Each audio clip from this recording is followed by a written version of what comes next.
Felipe, a gente tem 16 minutos. Eu vou ler alguns comentários aqui, algumas perguntas, o pessoal claro, já lógico. ligando aqui. Aí depois eu vou tentar falar um pouquinho do livro, se a gente conseguir. Vamos lá, galera. Eu separei aqui algumas perguntas. Já aviso que não vai dar para fazer tudo. E é isso. Deixa eu ver aqui, ó. Aqui o Everson falando. Gostaria de saber do Felipe como foi conviver e gravar junto com o Edson Gomes, nos mesmos lançamentos dos respectivos álbuns de 88, tanto da Plebe Rude quanto do Edson Gomes. E aí ele tava... Eu acho que a gente chegou a se esbarrar no estúdio. Ele foi lançado pela EMI, mas, mais uma vez, pelo fato... Bem, aí não tem como fugir, ainda mais sendo artista de reggae, né? Pelo fato de ser caretão, eu não convivia muito, né? Eu acho que pode deixar por aí mesmo, né? Mas grande trabalho e alguém importante, um pioneiro mesmo, sabe? Então foi um prazer ter ele conhecido, sabe? Demais. O Opus 6 ou Opus 6, comentando aqui, o interessante é que o Felipe é estadunidense, mas é muito influenciado pelo rock britânico e irlandês. No livro ele cita o Steve Little Things e também o U2. Steve Little Things tem uma live sobre um álbum do Steve Little Things aqui no canal, que quem quiser assistir, recomendo, muito boa. Você gosta desse som mais britânico? Te faz mais a cabeça? Eu gosto de rock and roll.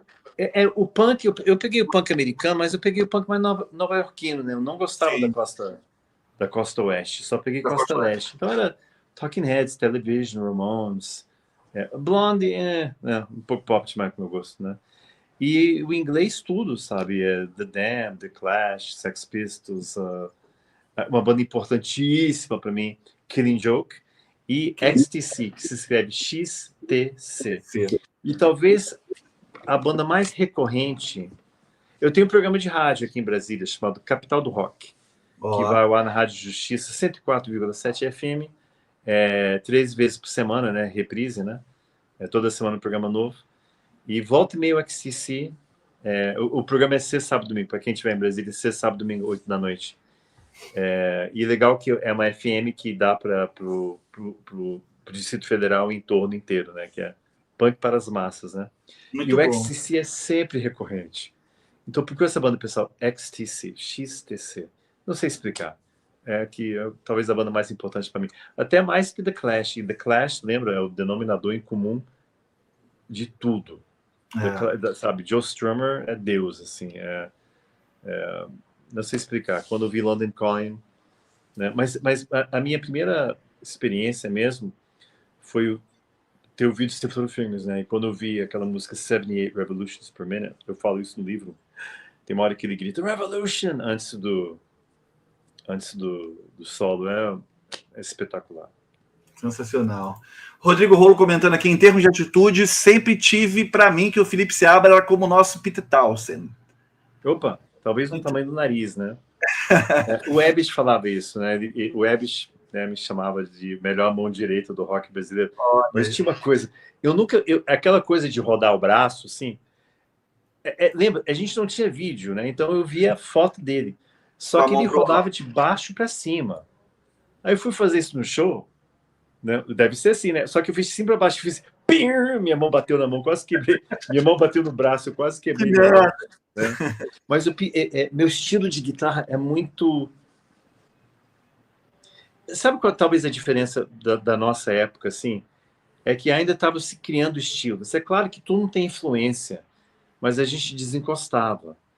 E hoje em dia eu vejo uma expressão muito calcada em cima de, sabe? Talvez YouTube, tutorial, né? Hoje em dia com Moisés, que você consegue separar canal por canal para ouvir. Naquela época não, a gente não tinha nada. Tinha gravador ruim, chato, tentando entender o que o cara estava tocando. Então a gente estava criando um estilo. Então eu tenho um estilo muito peculiar de tocar que eu não vejo muito por aí. Eu não faço pestana. Eu toco tudo aberto. Então minha guitarra é muito cheia. Mas eu também era... No livro eu explico, eu era forçado a fazer isso da mesma maneira que o Pete Townshend, ele era forçado a dar muito acorde e tocar percussivamente. Porque o Keith Moon, sendo o exímio baterista maluco, completamente louco, né? Para quem gosta de biografia, quando você vê não existe alguém mais louco que o Keith Moon, né? E é um pouco triste, né? Porque essa loucura levou à morte, assim. Mas o Pete Townshend fazia isso porque ele saiu do tempo. né? Então eu tive que tocar muitos acordes cheios e ressonantes, não pestana, porque é muito simples, né? Você tem a corda, né? E a corda está vibrando. Quanto mais você fechar a corda, mais rápido ele vibra e você vai perdendo ressonância, claro, vai subindo o tom. Então essa maneira de tocar tudo aberto é para manter o máximo da vibração e dos harmônicos, né? Isso é uma coisa mais técnica, assim. Então eu fui forçado a tocar assim porque eu tocava com outro guitarrista que não era muito aberto a troca de ideia. Não é aquela coisa, não, eu vou fazer isso porque eu quero solar e você... Não é isso, mas eu quero que funcione. Eu fui ver um show dos Voluntários da Pátria, bem no comecinho, no Rose Bombom. Pô, eu falei, pô, esse que eu quero, cara. Duas guitarras trabalhando uma com a outra. Tocando que tem que tocar na hora que tem que tocar, recuando na hora que tem que recuar. Eu nunca tive isso. Isso está narrado no livro, é um pouco dramático isso, assim, que causou muitos problemas, né? Então eu criei esse estilo de tocar tudo aberto. Depois um dia eu posso... quem é que fez essa pergunta? Foi o Opus. Op 6. Um dia eu te mostro, então, se você Não, tiver. quem falou que você era o Peter Taus foi o Rodrigo Rolo. Ok, bem, então para o Rodrigo eu posso mostrar para você.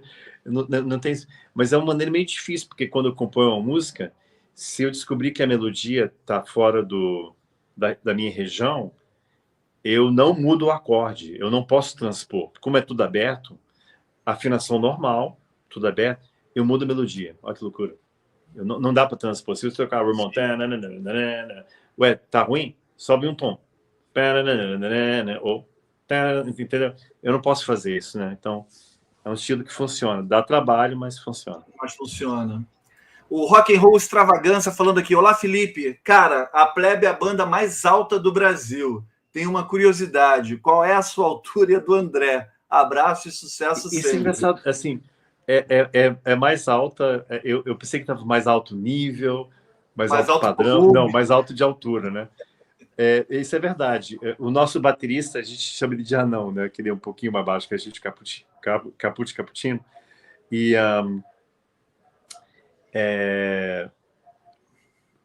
cara, eu tenho 1,84. Da minha Eu não altura. tenho 1,90. O André já é 1,88, 1,89, eu acho, né? 84. Que talvez, por ser, eu não sei, né? Por sermos mais esguios, talvez, né? Lembra, uma coisa é você ser uma banda decadente da década de 80. Outro é você parecer com um, Uma né? banda decadente, Então é o pessoal verdade. se cuida, tal e tal, né? Ninguém pega pesado. Mas realmente a Plebe é uma banda meio alta, assim, né? Perfeito, perfeito. O Clemente é alto também? Eu sou um pouquinho mais alto que o Clemente. Boa. Mas eu tenho a vantagem, eu tenho uns centímetros a mais aqui em cima. O cabelo te dá esse aspecto. O Wilton Fonseca falando aqui, valeu, Wilton. Wilton é membro aí do canal. A banda americana Daybreak Gentleman. Desculpa a minha pronúncia. Uhum. Eu acho que era esse o nome. Não deixou o disco? Eu comecei a gravar disco, mas aí a Plebe apareceu na minha vida de novo e aconteceu algo que eu não estava esperando. Isso está no livro, né? Quando eu volto para o Brasil, era para voltar por pouco tempo, né? E, bem, que nem eu falei, eu sou um cara relativamente discreto, mas infelizmente está no livro, agora eu tenho que falar, né? É que, claro, o André sempre foi meu irmão querido, assim, mas quando eu voltei para o Brasil, a formação original, eu estava tocando com duas pessoas que praticamente mataram minha paixão pela música. Não estou brincando, não. Foi muito traumático, assim. Tanto que quando mudei para Nova York, eu larguei. Foi. Tipo, tocar algo meu, Esse pedaço é triste, assim. eu larguei durante um ano. Tranquei a guitarra no horário, eu não conseguia nem olhar, assim. Então, um pouco dramático, assim. Mas eu estou pensando, eu estou terminando o musical, isso está no livro, tem outro musical que eu fiz. Isso é um musical solo, né? Eu sou baterista, né? Então, toquei todos os instrumentos que eu fiz durante a pandemia. Então, o meu, mais uma vez, fazendo algo tudo ao contrário. Durante a pandemia, as pessoas, né, faziam versões de James Taylor, chamavam os amigos para cantar e tocando cover. Eu escrevi um musical chamado Um Menino Chamado Laico. Eu estou finalizando, quer dizer, já está pronto, né? Eu só tenho que refazer um detalhe de voz, eu tenho que chamar um cara para tocar cello e eu tenho que só finalizar o texto. E é um roteiro que tem 90 páginas, né? Isso vai ser meu segundo livro. e é roteiro para cinema e teatro, né? Pô, demais. Que é tudo com movimentação de cena, com tudo, né? Diálogo. Mas ao contrário de Evolução, isso eu fiz inteiramente sozinho e, e tem muita dramaturgia. São 4 personagens principais e muito texto, então é um trabalho gigantesco. E o mais legal são crianças lutando contra uma guinada na direção da escola, meio fazendo um paralelo com o governo passado aí, né? Mas do ponto de vista de pré-adolescentes, então é muito legal. Muito bom, muito bom. O Alexandre Melo perguntando aqui quais são as suas influências na música. Na música, no trabalho de trilha sonora é Schubert, né? Eu gosto muito do do Jerry Goldsmith, né? Que é o compositor que fez tipo Planeta dos Macacos, aquela era, né? Década de 70, né? É claro, John Williams, lógico, né? O James Horner, que é um cara que eu adoro, que fez Campo dos Sonhos. Bem, quando eu falo John Williams, quando eu vi Contatos Imediatos do Terceiro Grau, eu vendo aquilo com 12 anos de idade, eu sabia que eu ia fazer alguma coisa relacionada à música. Olha Engraçado, só. as pessoas veem e tem cinema, nossa, eu quero trabalhar. Não, era música, nossa senhora. E o filme é espetacular, né? Mas a Sim, música tem um sim. trabalho, assim, né? Já em termos de punk, né, rock and roll, antes de vir o punk, eu via muito rock setentista americano, né? Bandas como Foreigner, que até passou por São Paulo recentemente. Aerosmith no começo, que eu gostava de tudo. Aí umas bandas mais exóticas, né? Boston, Styx, Kansas, né? Que o pessoal conhece aqui no Brasil. Cheap Trick. Essa era a minha formação de rock setentista. É claro que a gente tinha vários discos do Led Zeppelin que eu absorvi do meu irmão mais velho. Mas aí apareceu o punk na minha vida, através de Steve Little Things, depois Clash, Sex Pistols. Mas talvez meu despertar da música foi na década de 70, ainda morando nos Estados Unidos, com 6, 7 anos de idade, foi quando o Paul McCartney lançou Band on the Run. E lembra, 75. essas coisas tocavam na rádio, cara. Tocava o disco Rock of the Westies. Procure esse disco pessoal do Elton John, chamado Rock of the Westies. Westies com W. Cara, que disco. Tá nos meus top 10 de todos os tempos, né? Olha aí que legal. Já em termos do Brasil, quando mudei para cá, o disco Milton Nascimento Gerais. Assim, mexeu muito com a minha cabeça. E olha que engraçado, eu transitava, eu escutava o rock, mas aí eu colocava, eu sei que vai soar um pouco estranho, mas eu era moleque, eu colocava tipo o Álibi da Maria Bethânia, eu colocava meus caros amigos do Do Chico Buarque. Chico. Engraçado. Mas quando eu fui retomar violão, porque eu estudei violão nos Estados Unidos, mas eu larguei, aí eu retomei com 11, 12 anos de idade, algo assim, a bossa nova não me interessava, os acordes de jazz, né? Porque basicamente é acorde de jazz com uma Uhum. inflexão diferente. Você faz uma análise harmônica de Gershwin e faz análise, sei lá, de Caetano, o Tom Jobim, algo assim.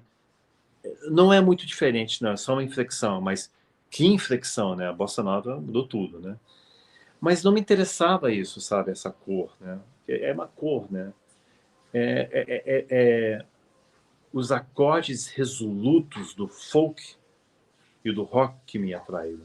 Então, quando eu comecei a aprender violão, toquei tipo, um, sei lá, John Denver, America, né? Stairway to Heaven, sabe? Era mais resoluto para mim. Eu não sei explicar Sim. direito, mas é uma cor, né? Que nem eu falei, eu vejo música geometricamente, né? E esqueci de falar esse negócio quando eu falo que eu trabalho com projetos grandes, assim, musical, produção de disco de outros artistas. Eu vejo na minha frente, eu consigo trabalhar assim.